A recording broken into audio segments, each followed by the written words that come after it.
Hello everyone, it's me, Juan Gamer54, back in video today, we are catching up with Game Theory once more because we're now dealing with a certain little game that I've pretty much heard about through the internet, and that's Not My Neighbor.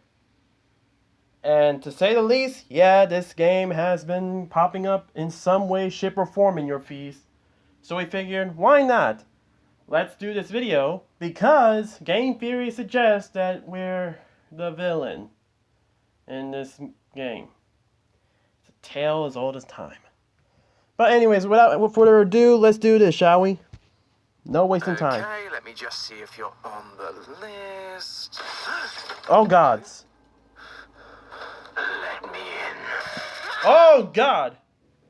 Hello, Internet. Already Welcome off to Game swinging? Theory, the show that can get you onto any list so long as you hit that subscribe button. What's up with my face? Oh, I'm just trying something new. Yeah, gotta keep things fresh. All I have to do now is, who are you? I'm Tom, the host of Game Theory. No, you're not. Right, and I suppose you also have a crippling Reese's addiction.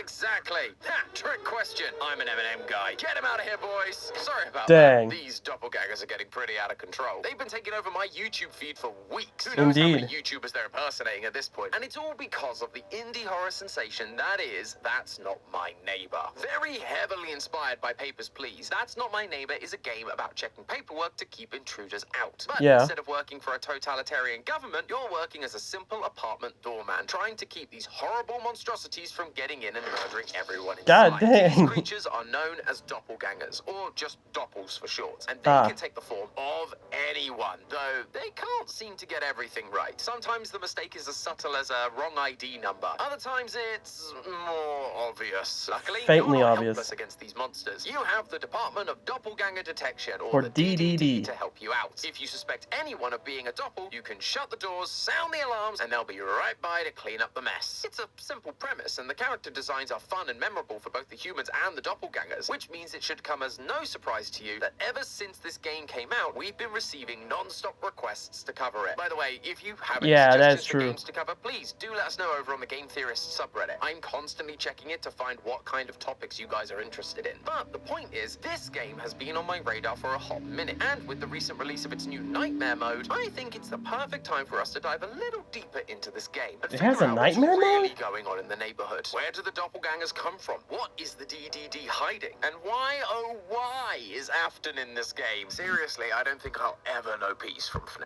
Yeah, god. I saw that too. I just like, wait, Afton?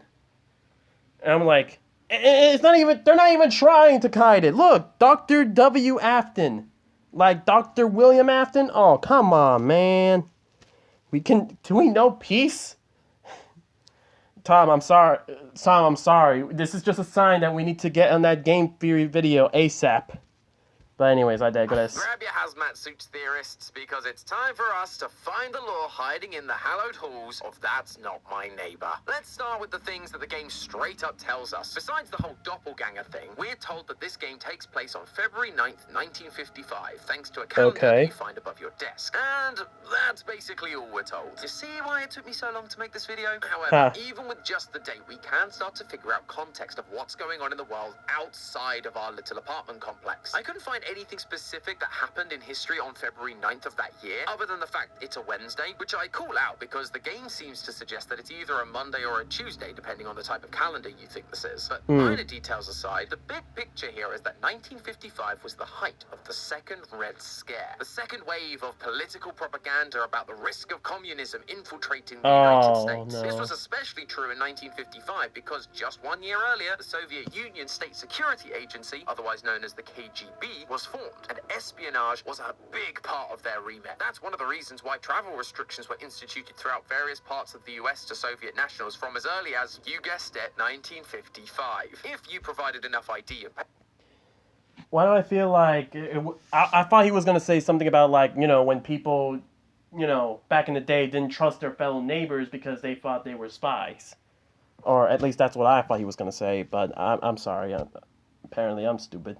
paperwork to prove you were a US citizen, you'd be allowed to enter with no issue. However, if you were a Soviet, no dice. Sounds familiar, right? So, am I just saying that this is more Cold War style propaganda and that the Doppels are just Soviet spies that are here to ruin our way of life? No, of course not. What I am saying is that there are clear parallels between the two, and so we can take a look at some other parts of Cold War history to help build a better picture of what's going on here. For example, the latest update for the game is known as Nightmare Mode. Yeah. And in it, we are essentially living through a nightmare-like version of the game. All our usual neighbors are replaced with monsters and otherworldly beings. However, from the opening cutscene, we can see that there is more to this than just having a nightmare. It Really? tells us that the DDD know exactly what these nightmares are, and that we should go and see a psychologist because they are trained to help us deal with them. But we're never told how these sessions are supposed to help, and this is where our Cold War history comes into play. Oh, This no. scenario is identical to a technique that was used during the Cold War for soldiers who were traumatized by World War II. Military psychiatrists found that if they induced sleep using specific drugs in traumatized soldiers, they could either get them to essentially sleep off the trauma by putting them into a deep continuous sleep and then they'd wake up calm and restored, or they could induce what they called twilight sleep. Specifically, by using drugs Twilight like sodium sleep. amytal or sodium pentothal, the soldiers would get sleepy, and as they did, they'd begin to speak openly about their trauma. This gave the therapists insight into what happened to them and allowed those therapists to then push the patients into reliving that trauma as if it were happening right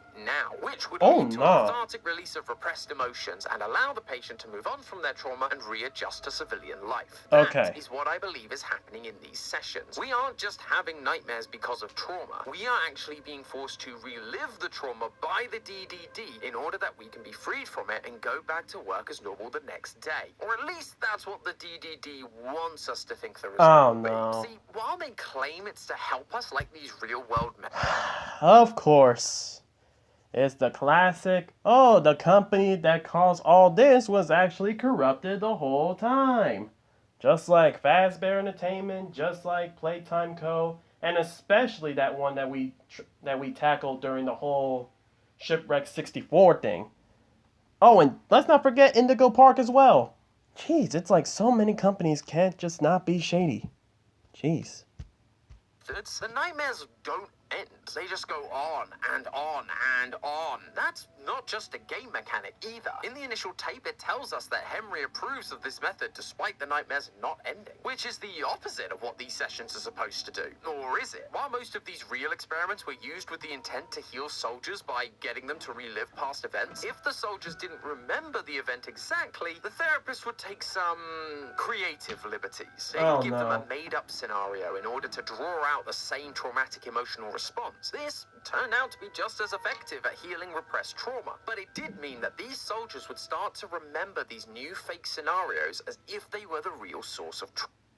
Oh, come on. America is in a rig. But it did mean that these There we soldiers go. would start to remember these new fake scenarios as if they were the real source of trauma. Basically, boy. while trying to heal people, they accidentally figured out how to brainwash someone. And of course, the CIA took notice and began using this method within their own operations. Ah, great. Everything about the DDD screams government agency, from the logo to their instructions to the fact that they look like they're these guys straight out of Monsters Inc. Building clear.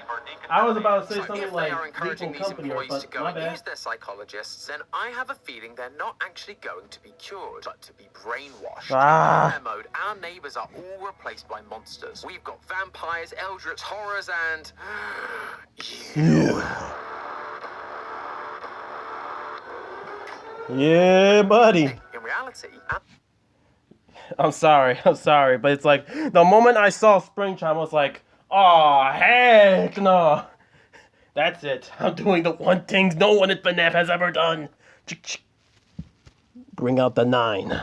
neighbors aren't monsters. They're just people. It's the Doppels that are the monsters. And yet, in this mode, everyone appears to be a monster. That doesn't seem like we're reliving trauma that we've seen, but instead, a fabricated reality where our perception is being twisted into something else. By brainwashing us to believe everyone is a monster, we are more likely to press the big red button on our neighbors because we see everyone as a threat and we aren't willing to risk it. But that's not what the DDD wants, right? They want to catch the doppelganger doppelgangers, not your neighbors. Exactly. At the beginning of the game, Henry gets called out for not being excellent at his job despite surviving. To survive, he can't let any of the doppels into the building, but to not be excellent, you also have to detain your neighbors as well as the doppels. Why would they shame him for that if they want the neighbors detained? I must just be paranoid, right? Ooh, look over here, Tom's on another one of his characters are lying to us trends. But honestly, it is games like this that are the reason I have trust issues. Because Indeed. look at what happens when you finish the game. You get given your scores, which at first seem pretty normal, but notice the specific wording. Doppels captured and neighbors killed. Two different things are happening when you call the DDD on a suspected doppel. Despite being told they're evil and scary, if we call them on a doppel, they're captured. But if they're actually human, they aren't released. They aren't sent back home, they're killed off. It actually reminds me a lot of another piece of 1950s media. That is Invasion kinda of the weird. Body Snatchers, a sci-fi horror film that originally came out in 1956 and was based on a book that came out in 1954, perfectly straddling our main date there. The premise is that an alien species arrives in these seed-like pods that hatch and take on the identity of an already existing person. They go on to kill this person while they're sleeping in order to replace them. In some later adaptations, it's even revealed that high-ranking officials like police and members of the government have been replaced by these pod people, now able to push their own agenda of replacing the entire population. That seems to me like the DDD. They aren't actually trying to get rid of the doppels. They're trying to remove the humans that the doppels are impersonating in order that they can more easily enter society. That's why they convince us that all of our neighbors are monsters within those therapy sessions. If they have a paranoid, desensitized doorman that basically sends everyone to the DDD, it allows them to more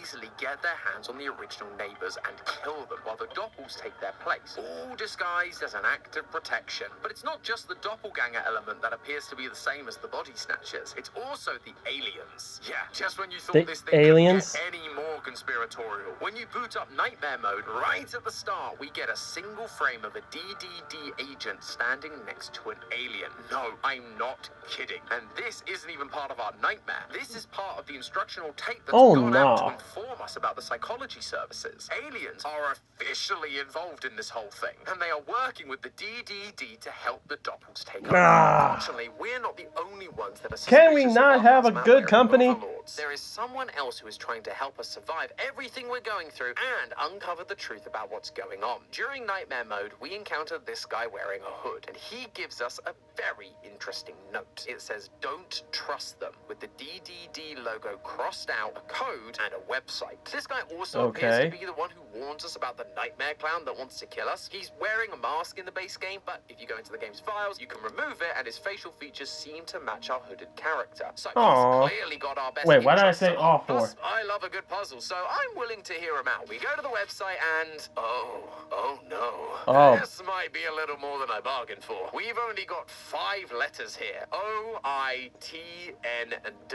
And we somehow have to convert that not only into a 26-letter alphabet, but into usable words and sentences. However, when in doubt, I know there is always one place that I can turn to in times of need. Reddit. And sure enough, That's Not My Neighbor subreddit, Redditor Deccan had figured something out. The code we were given was essentially a set of equations. The first one was equations? I plus T I know then some of I us are plus N mad. equals W, and so going through each one like that, they figured out that I was 1, T was 2, N was 3, W was 4, and O was 5. If we convert that initial line of code into their corresponding numbers, we end up with this, which they also realized divided perfectly into groups of 3. Sadly, that's where their trail ran cold. What? They weren't sure what to do next. Another Reddit user known as Digital Dino came in to save the day, because they realized that this is what is known as a base 5 number system. Basically a system of numbers that only uses 5 digits, 0 to 4. The number system we typically use is known as base 10, because all of our numbers consist of 10 digits, 0 to 9. Now, you'll notice that base 5 doesn't use the number 5, which shows up a lot in this code. So, what Digital Dino did was swap it out for the 5th digit of base 5, 0. It feels like messy easy math and kind of flies in the face of that initial cipher. But Uh-huh. when you look at the letters again, you can see there is a method there, because they each use a set number of straight lines. I uses 1, T uses 2, N uses 3, W uses 4, and O uses 0. While I may not be super satisfied with the logical step there, I can't deny the results. Once Digital Dino made that change, they converted each set of 3 numbers from base 5 to base 10. You do this by multiplying the first number by 25, the second by 5, and the third by 1. Then adding them all together. That means that each group of 3 numbers becomes one number in our traditional number system. And wouldn't you know it, all the new numbers we get fall between 1 and 26, which means they all can correspond with a letter of the alphabet. Once you convert the entire page of code, what's the message? This confidential material, Trojan horse. Ah, come on! Will be held by the military department of the government. Alright, we're back. Page of code, you end up with this. Confidential material, Trojan Horse Project. Funded by the military department of the government. General Director, Oswald D. Kepler. Lead researcher, Dr. Afton. Year of creation, 1945. Prominent results from some experimental models. Verbal communication perfectly replicable regardless of language. Acceptable falsification capability. Determination to deceive. Physical assimilation still to be improved. Capacity to act under orders still nil. New project proposal. Evolutionary algorithm project. Massive training of experimental models. Leak detected. Emergency protocol activated. Contingency plan. Foundation of the Doppelganger Detection Department. Current state of the project active. Promising project results. First off, of course the character named Afton is involved here. Yep. More important details are that the Doppelganger operation wasn't meant to just be an invasion of the Body Snatchers 2.0.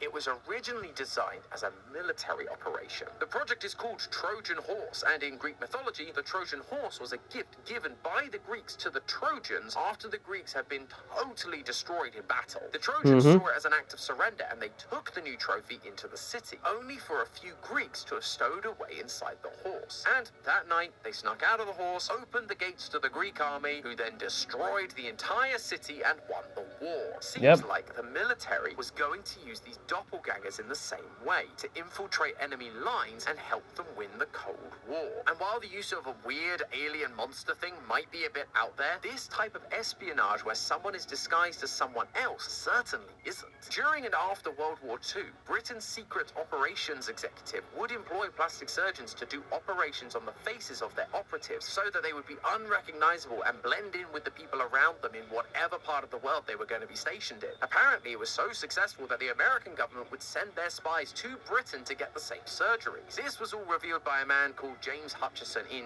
get this, 1945. The same year the Trojan Horse Project started in That's Not My Neighbor. Naturally, permanently disfiguring someone and having them give up their lives isn't the sort of thing that goes down great in the court of public opinion. True. So what if the government tried something else? Instead of trying to turn people into other people, why not create something that has the ability to mimic others, falsify documents, and then enter a country undetected? This is where I believe the aliens come in. Because in 1945, there was also reports of an avocado-shaped UFO crashing into Trinity Desert, New Mexico, just 5 weeks after the first atomic bomb was detonated there. Apparently, the ship was taken away by US military personnel, which would mean that they'd suddenly have access to all that alien tech, and maybe even an actual alien species that they could use as part of their new initiative for military espionage. Oh, no. Clearly, this idea didn't work in the long run. While things initially seemed good, this new life form wasn't really doing the whole taking orders thing. Some of them even managed to escape, leading to the creation of the DDD to try and detain them so that they could continue their experiments. But as we saw from the frame in the psychology video, it looks like the DDD has been compromised. They're working alongside the aliens body snatcher style, now eliminating the humans you detain and releasing the captured doppels back into the world to take the place of another unsuspecting human. Until one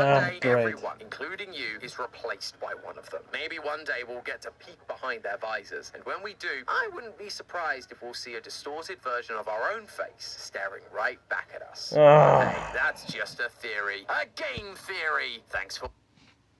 Well, that's going to be the end of the video, guys. Thank you guys so much for watching. Make sure you like the video so I know you guys enjoy. And comment down below, what do you guys think? We're doomed, is what you're basically telling me. We're doomed. There is no way we can survive, anyway. Because the DDD is working with aliens And soon the aliens are going to take over the Earth by imitating everyone, and I do mean everyone, on Earth. Why can't we not have good companies in video games anymore? Anyways, that's all for today, guys. I'll catch you guys on the next video. This is Juan Gamer 54 signing off.